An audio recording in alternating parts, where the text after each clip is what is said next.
Van der Poel going from behind though. Look at Van der Poel on the left-hand side. This is incredible. I have never, ever seen anything like this in my life. I've been watching bike races for 30 years. That is the most extraordinary conclusion to a bike race I have ever seen. I've never seen anything like this, ever. On April the 21st, 2019, cycling witnessed something nobody thought was possible. The Amstel Gold Race is the biggest one-day race in the Netherlands and one of the hardest classics in the professional calendar. It covers 260 kilometers of narrow roads over the hills of Limburg. For the Dutch, it had been 18 years since they had a home winner, but in 2019, their hopes were high. Winnaar te voorspellen, Mathieu Van der Poel. Mathieu Van der Poel. Mathieu Van der Poel is dit seizoen bijna... In the weeks leading up to this race, the Dutch prodigy Mathieu Van der Poel animated the spring classics like no other. Van der Poel has arrived on the big time in the road. The cyclocross star felt it was time to try road racing on a world tour level. He had accumulated 4 wins, but was yet to land a big one. Is he? Oh my goodness! Greatness without. He was looking to match the accomplishment of his father, Adrie Van der Poel, when he won this race in 1990, and live up to the legacy of his grandfather, Ramon Poulidor, one of cycling's greats. The first of the big hitters to hit out is many people's pre-event favourite, Mathieu Van der Poel, has been the topic of every conversation. But going against his dad's instructions, Mathieu attacked from 43 kilometers out, which is a very long range. The vibrant young man couldn't sit back and wait any longer. Everybody's saying that his tactics are sometimes a little bit questionable, that he shows a little lack of maturity. Normally, a cyclist wouldn't be able to make a similar effort later on in the race after burning that much energy. He's coming back into the fold. That was ultimately unproductive. His attack fell short, lasting only 6 minutes before the main group swallowed him up. His race was over, or so everyone thought. With him out of the equation, the experienced guys initiated their plans, ripping the race into several groups. At the front were Frenchmen Julian Alaphilippe and Jakob Fuglsang of Denmark, followed by multiple scattered chasers. Fuglsang is giving just as much as Alaphilippe. Total cooperation between these riders. One thing about classic races that is different from other bike races is that gaps are more difficult to close. A 10-second gap sometimes takes the cooperation of several competing parties to bridge. And you get riders that, no matter what, won't agree to work for the group, because for 99% of the time, when you do the work, you won't have anything left for the end. As the kilometers went by, it became more apparent to the leading duo that their breakaway was likely to make it. They were told they had a 1-minute lead over the main group, with only 3 kilometers remaining. With this comfortable advantage, Alaphilippe and Fuglsang turned their focus to one another. Alaphilippe, they've got a little bit of time to play with. This is good riding by Fuglsang, playing proper poker with each other. They started playing cat and mouse, which slowed their pace significantly. To their surprise, this allowed one chaser to join them. Something was wrong. Kwiatkowski's coming up very quickly. He's going to get there. Mia Kwiatkowski, he's got to finish too. Has he got any finish left in his legs? It has been a brave, brave chase. And there came a moment when they looked over their shoulders, and there was Mathieu Van der Poel. You're probably wondering, how did he get there? First, the leading duo underestimated the chasers and chose to ignore them. Second, the teams and the broadcasters heavily relied on real-time GPS data, which is not always accurate. Later, everyone realized that the gap that was given to the riders and shown on TV did not actually reflect the situation on the ground. But none of this would have mattered had Van der Poel not decided to undertake one of the most epic pursuits you will ever see in professional cycling. Now we see Van der Poel is making his bid for glory. He's got a lot to do to get on terms, but he wants to be involved. It seemed like a desperate move at first, but then individual chasers hopped onto the train one after the other, despite the challenging tempo imposed by the Dutchman. And as you see from a distance with maybe 6 or 7K to go, you see this group of 8.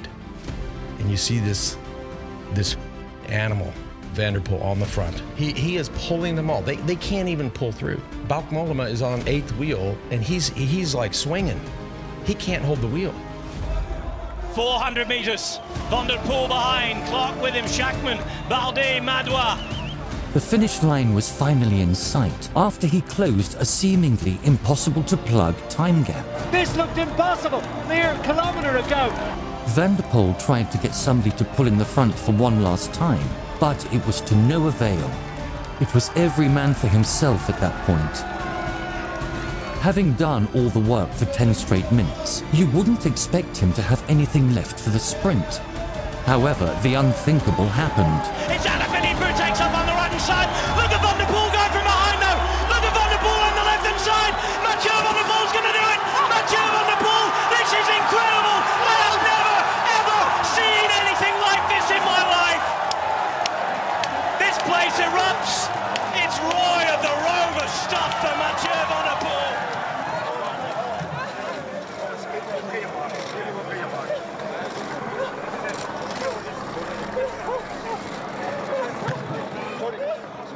Van der Poel raced in the colours of the Netherlands, a privilege he earned back in the summer of 2018 when he won the Dutch National Championship's road race.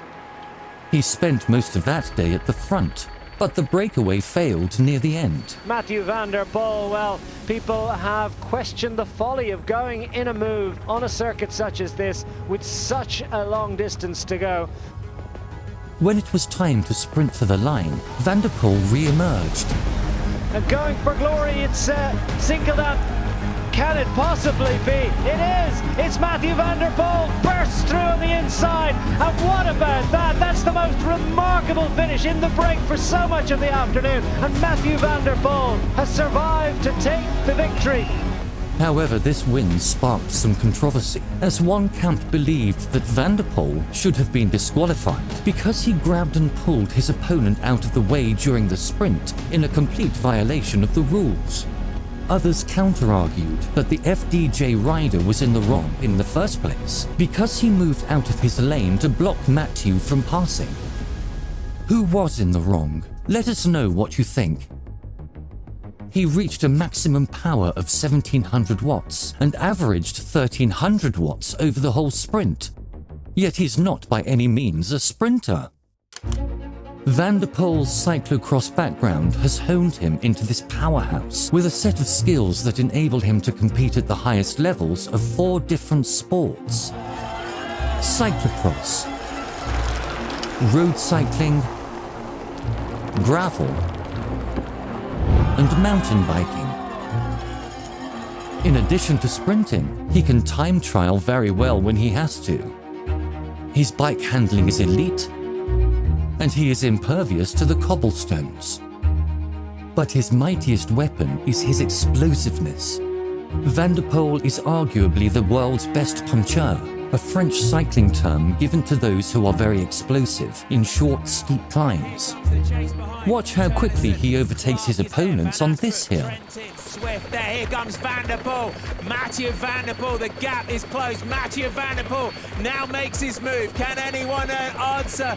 This is a perfect finish for Van der Poel. Mathieu Van der Poel rides to the top of the climb here in Kendal. Van der Poel takes the stage.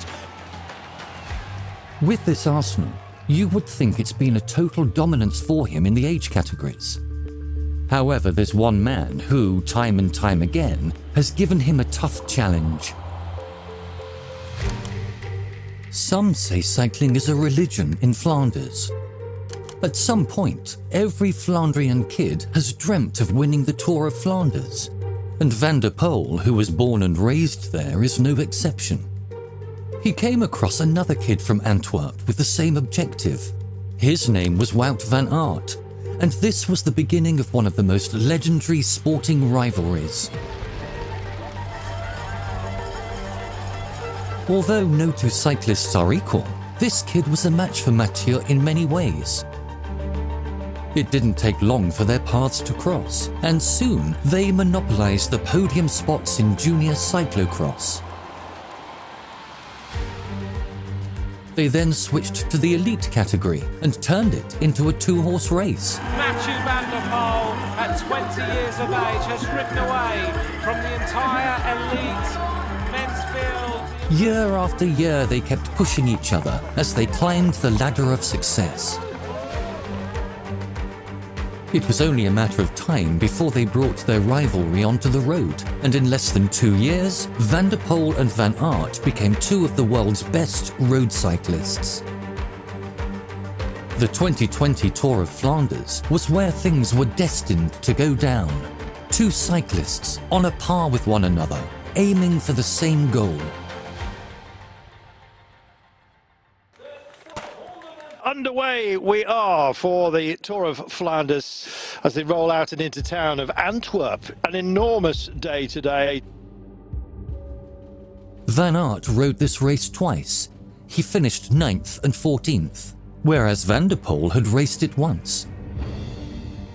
He put on a spectacular show that day after his crash on the sidewalk and finished 4th. In 2020 they arrived as top favourites. But before they could have their ultimate face-off, they would need to eliminate other favourites first. One man in particular who was threatening their chances was the world champion Julian Alaphilippe. On top of his raw strength, he was smart, stubborn, and had more experience. And Alaphilippe yet again, he just goes once more. A light guy just skipping over the cobbles at the moment. As soon as he made his move, Van der Poel saw the potential and chose to follow. Van Aert joined them a few minutes later. Well, there's Wout van Aert. Look at him blast across that gap. And when everybody thought nothing could separate these three men, a stationary motorbike brought a surprising twist. Oh, Alaphilippe's on the ground! He's hit a bike. Just like that, Alaphilippe was out of the race.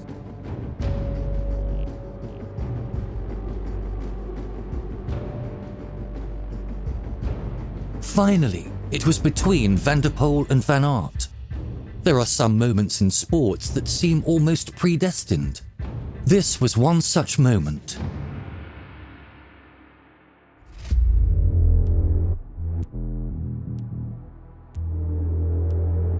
The finish line they had envisioned when they were kids was right in front of them. The Belgian refused to take another turn in the front, putting the Dutchman at a disadvantage. He couldn't slow down because the chasers were closing in. He was exposed to the wind and had to keep his eyes on his rival at all times. A blink at the wrong moment is all it takes to lose in a situation like this.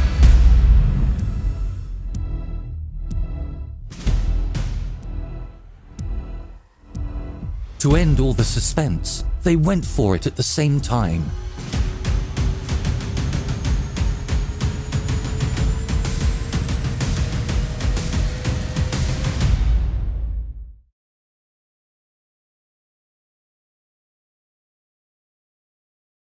After all these years, it came down to a few millimeters. In the end, Van der Poel was declared the winner. Van der Poel gets to the line first, just as Adri did in 1986. But the rivalry continued. Their transition to road cycling coincided with the arrival of a new breed of cyclists that transformed the scene. Many enthusiasts described it as the new golden age of cycling. However, due to the differences in their styles, you don't always see them fighting for the same race. But in March 2021, the dusty, powdery roads of Tuscany were a theatre to one of those rare encounters. The start list for this race was packed with top talent, including names like Alaphilippe, Van Aert, Pogacar, Pidcock, Bernal, and of course, Mathieu Van der Poel, all in great form.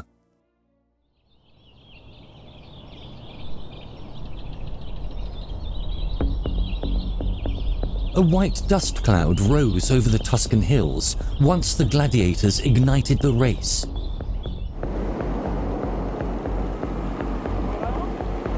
Van Aert initiated the attack, and only the elites could follow, resulting in the first serious selection of the race with 50 kilometers to go. It's Van Aert, Van der Poel, Alaphilippe, with Pidcock, Bernal, Gogol, Simmons and Pogacar. Mathieu had so far been primarily reactive, but that would change with the final 3 sectors. They are short but very steep, and at this point in the race, these sectors often expose the weak. We are now 3.5 kilometers from the next sector. It's really got a sting in the tail. Against all expectations, it was the defending champion who suffered the most after Alaphilippe's surprise move on the first of these 3 sectors. Wout van Aert just losing a few meters as Julian Alaphilippe sees that at the end and continues to put the dig in. The number 1 is the number 7 in the group now. Having smelt blood, Van der Poel upped the pace on the smooth asphalt road that led to the next sector in the hope of eliminating his arch-rival. But getting rid of the Belgian wouldn't be that simple. With some help from Pidcock, he gradually made his way back to the leading group. This has been a brilliant recovery by Wout van Aert, and you have to say Tom Pidcock. Eventually, 7 elite riders were at the front of the race, with only 1 dirt sector to tackle. The final sector proved to be the most decisive. This is the final sector, Litolfe, and look at how it kicks up here. Initially, it was Van Aert who led the way, but as the gradient increased to 18%, he couldn't carry on. 18% of a gradient here. It is hellish, and Pogacar is losing the wheel at the back. Also, Tom Pidcock just starts to blow, and here goes Mathieu Van der Poel. Lift off for Van der Poel with an explosion on Litolfe. Van der Poel wasted no time. His blazing acceleration left everyone in the dust. Still, Alaphilippe managed to get across to him once the gradient had eased off. Bernal joined them a few minutes later to form a trio with 10 kilometers to go. Their little gap grew into a comfortable lead, which gave them a chance to recover and prepare for the crowning moment of Strade Bianche. With grades up to 16%, the final wall into Siena is where the race is often decided. There's the Flamme Rouge, there the road rises, the arena is set, the gladiators are here. Van der Poel approached the climb aggressively, leading the way. It is Mathieu Van der Poel who's at the saddle, 500 meters to go. Halfway into the climb, he sat down on the saddle in what appeared like a sign of weakness. And just when everybody thought he could not accelerate any further, this happened. Van der Poel goes for glory, and Alaphilippe can't respond. Daylight opens, Van der Poel opens the gap. Van der Poel for glory here. Bernal is vanquished. Alaphilippe will fight to try and get on first. His ultimate attack peaked at 1300 watts, a power that neither Alaphilippe nor Bernal could match.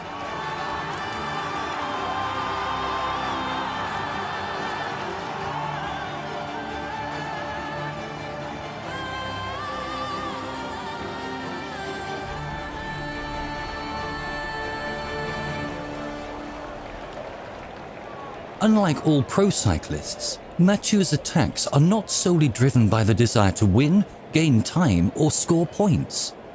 In the following example, a very unusual reason was behind his long-range attack. It ended up in regret. The morning of the 5th stage of the 2021 Tirreno Adriatico was sunny and dry, but looming rain clouds on the horizon indicated trouble ahead.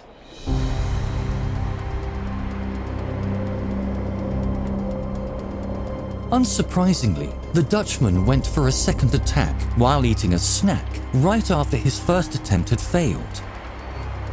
This time he soloed away successfully from the leading group with 52 kilometers remaining. It's a lot of effort still for this man, Mathieu Van der Poel, to make. I know he's capable of incredible things, but... As he was making progress, weather conditions worsened. Rain and high winds hit the race, resulting in plummeting temperatures. It's like organised here in support apparently of... look at the wind. Yeah, and it's that open road, that little junction. The riders who tried to do something quickly threw in the towel under these dismal conditions. Nevertheless, the Dutchman was in full force at the front despite not wearing proper winter clothing. In the following 15 kilometers, he would gain 1.5 minutes over the group he was in. The technical, hilly and classic style circuit suited him very well. Here's the man with the whip hand, and he is away by a huge margin. At the 20 kilometers to go marker, his advantage was at 3 minutes. From the outside, he looked invincible. However, the next half an hour would become one of his most excruciating experiences. I wonder how much he's got left in the tank. By this time, Mathieu had been going full pelt for over 50 minutes non-stop, while being exposed to freezing temperatures. As a result, his body burned more calories than usual to stay warm. He didn't foresee this change of weather, and his nutrition plan wasn't appropriate for it. Interesting that Van der Poel had a solid bar. Normally riders just stick to gels in the latter part of a stage. I think that might be a sign that he is beginning to suffer in it. Going from that far out, alone without protection against the freezing cold, proved to be disastrous.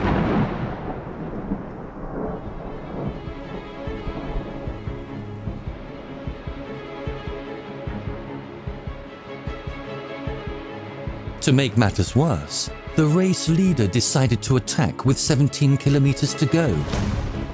And here comes Pogacar to drive a knife into the ambitions of others. Pogacar senses the opportunity to ram home his advantage.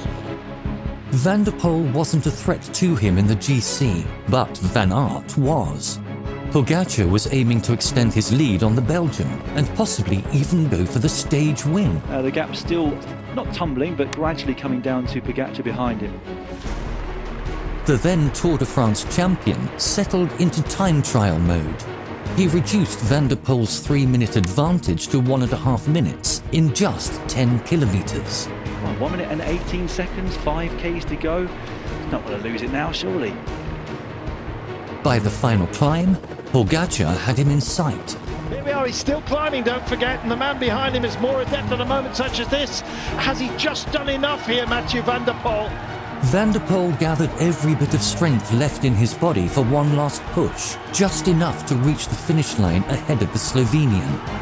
And here it is to the rise. I think he's just going to get there. What an amazing day, what an amazing day. Mathieu, huge congratulations. But why did you start from so far out? Because I was cold.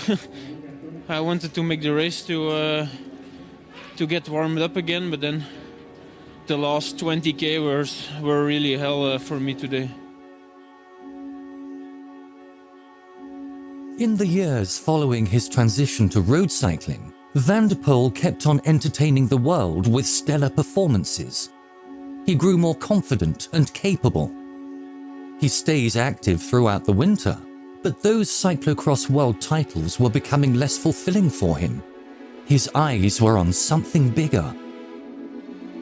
Out of thousands of jerseys, road cycling's rainbow jersey holds the highest prestige alongside the Tour's yellow jersey. His ambition to wear it in 2022 was shattered by controversy. He returned in 2023 with an appetite to win everything. And Mathieu Van der Poel is going to do exactly what his grandfather did in the 1960s. Mathieu crushed the competition in San Remo and Roubaix and only lost Flanders to an exceptional Tadej Pogacar. But the title he desired most was the Road World Championships in Glasgow.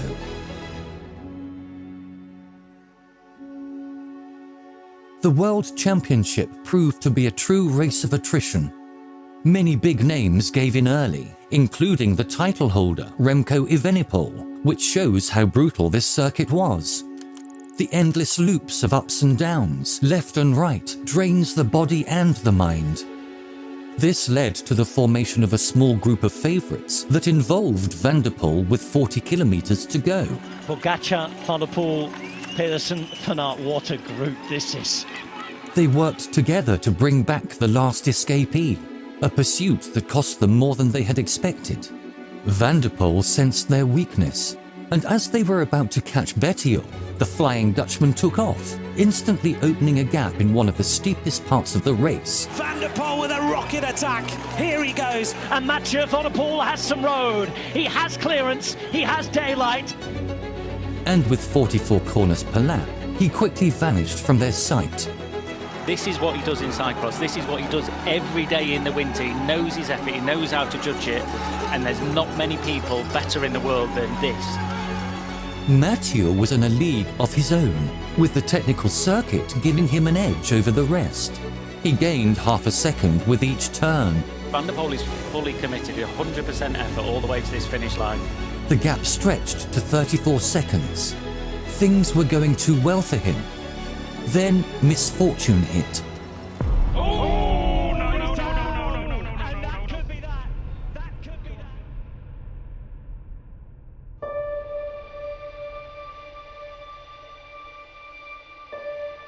Get back to your feet quickly, Mathieu Van der Poel. The shoe is broke on the right-hand side. It needs tightening.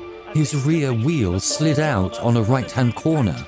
He tried to regain balance with his foot, but it tripped on a speed bump. Parts of his clothes and his right shoe were ripped. That's what's happened to the shoe. The adrenaline was kicking in, but instead of affecting him, he used it as fuel.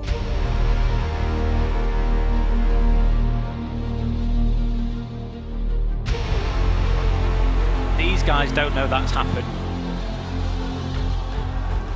Luckily, the chasers didn't even know about his crash due to the absence of radio communications. Otherwise, they would have combined their efforts to catch him. Van der Poel had raised his advantage to 2 minutes by the red kite. That's when he finally eased off. This rider is class personified. A majestic performance, a majestic world champion. Victory for Van der Poel. He wins the world title in Glasgow.